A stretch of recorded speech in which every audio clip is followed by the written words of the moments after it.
The Adventures of Huckleberry Finn by Mark Twain.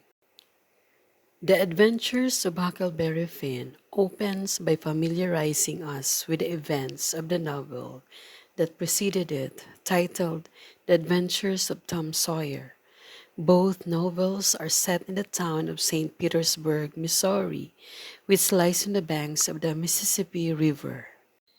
At the end of Tom Sawyer, Huckleberry Finn, a poor boy with a drunken bum for a father, and his friend Tom Sawyer, a middle-class boy with an imagination too active for his own good, found a robber's stash of gold.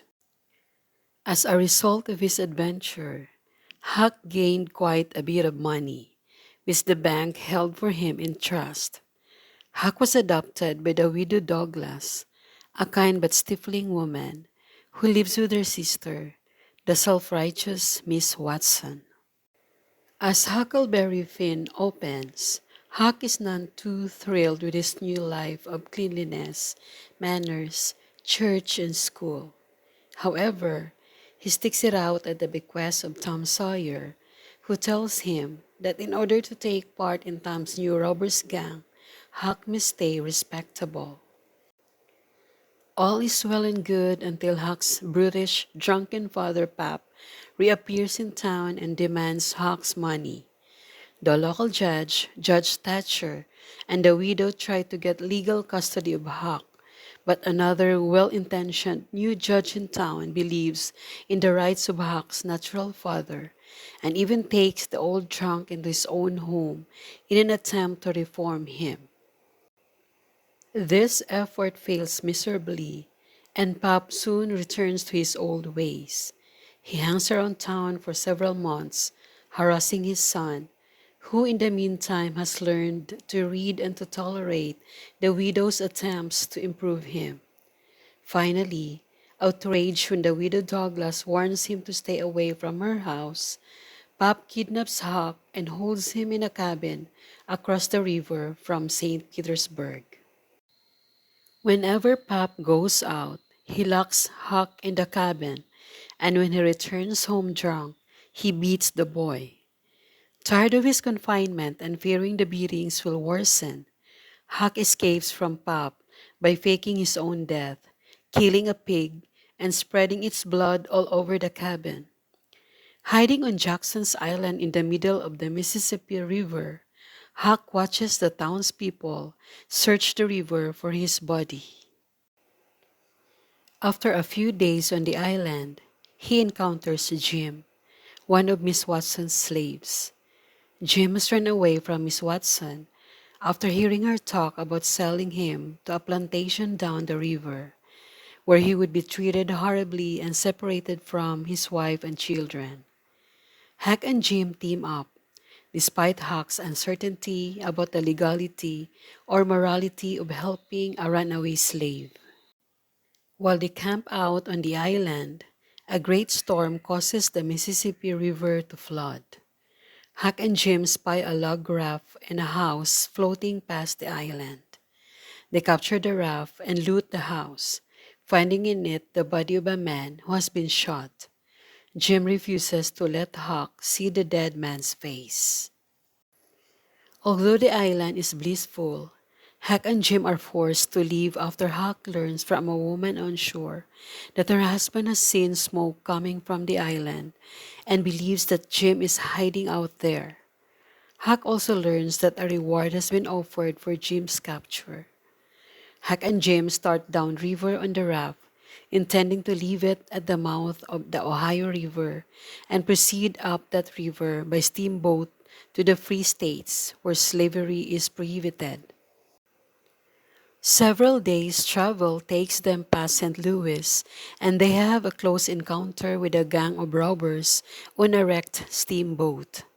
They manage to escape with the robbers' loot. During a night of thick fog, Huck and Jim miss the mouth of the Ohio and encounter a group of men looking for escaped slaves. Huck has a brief moral crisis about concealing stolen property. Jim, after all, belongs to Miss Watson, but then lies to the men and tells them that his father is on the raft suffering from smallpox. Terrified of the disease, the men give Huck money and hurry away. Unable to backtrack to the mouth of the Ohio, Huck and Jim continue downriver. The next night, a steamboat slams into the raft and Huck and Jim are separated. Huck ends up in the home of the kindly Granger Fords, a family of Southern aristocrats locked in a bitter and silly feud with a neighboring clan, the Shepherdsons. The elopement of a Granger Ford daughter with a Shepherdson's son leads to a gun battle in which many in their families are killed. While Huck is caught up in the feud, Jim shows up with a repaired raft. Huck hurries to Jim's hiding place and they take off down the river. A few days later, Huck and Jim rescue a pair of men who are being pursued by armed bandits. The men, clearly con artists, claim to be a displaced English duke and the long-lost heir to the French throne. Powerless to tell two white adults to leave, Huck and Jim continue down the river with a pair of aristocrats. The Duke and the Dauphin pull several scams in the small towns along the river. Coming into one town, they hear the story of a man, Peter Wilkes, who has recently died and left much of his inheritance to his two brothers, who should be arriving from England any day. The Duke and the Dauphin enter the town pretending to be Wilkes's brothers. Wilkes's three nieces welcome the con men and quickly set about liquidating the estate. A few townspeople become skeptical, and Huck, who grows to admire the Wilkes sisters, decides to thwart the scam. He steals the dead Peter Wilkes's gold from the Duke and the Dauphin but is forced to stash it in Wilkes's coffin.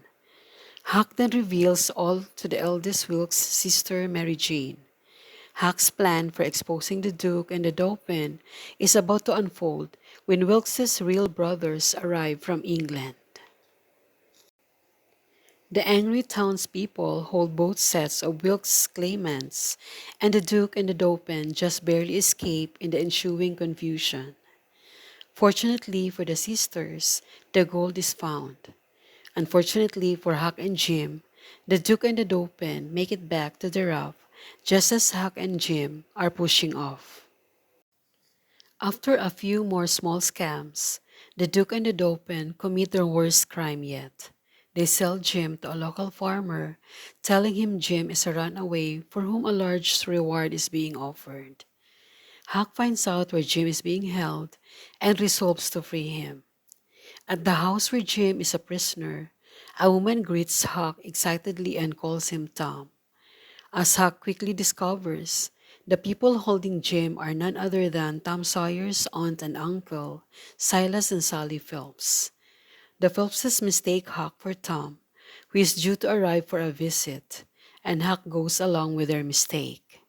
He intercepts Tom between the Phelps house and the steamboat dock, and Tom pretends to be his own younger brother, Sid. Tom hatches a wild plan to free Jim, adding all sorts of unnecessary obstacles even though Jim is only lightly secured. Huck is sure Tom's plan will get them all killed, but he complies nonetheless. After a seeming eternity of pointless preparation, during which the boys ransack the Phelps' house and make Aunt Sally miserable, they put the plan into action. Jim is freed, but a pursuer shoots Tom in the leg.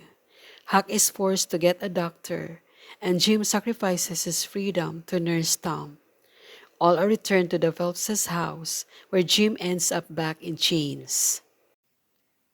When Tom wakes up the next morning, he reveals that Jim has actually been a free man all along, as Miss Watson, who made a provision in her will to free Jim, died 2 months earlier. Tom had planned the entire escape idea all as a game and had intended to pay Jim for his troubles. Tom's Aunt Polly then shows up, identifying Tom and Sid as Huck and Tom.